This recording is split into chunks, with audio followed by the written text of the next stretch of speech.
राष्ट्रवादी काँग्रेस पक्ष शरद पवार गटातर्फे बोईसर शहर कार्याध्यक्षपदी वसंत बाबाजी बोरुडे यांची नियुक्ती करण्यात आली आहे।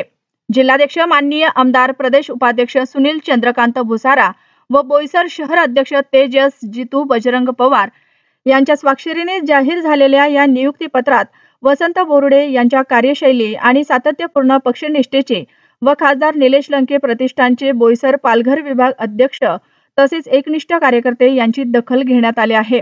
गेल्या अनेक वर्षापासून खासदार निलेश लंके प्रतिष्ठान व अनेक सामाजिक संस्थांमध्ये काम करणाऱ्या वसंत बोरुडे यांनी शरद पवार यांच्या विचारांनी प्रेरित राहून संघटनेत सातत्याने कार्य केले आहे।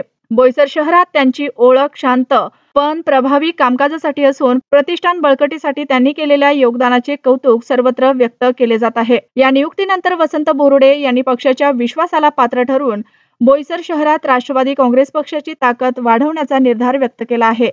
जिल्हाध्यक्ष माननीय आमदार सुनील भुसारा, पालघर जिल्हा महिला अध्यक्ष कीर्तिताई मेहता, बोईसर शहर अध्यक्ष तेजस उर्फ जितू पवार, विलास भोर, जितेंद्र पाटील इतर पदाधिकाऱ्यांनी वसंत बोरुडे यांचे अभिनंदन करत त्यांना पुढील कार्यासाठी शुभेच्छा दिल्या।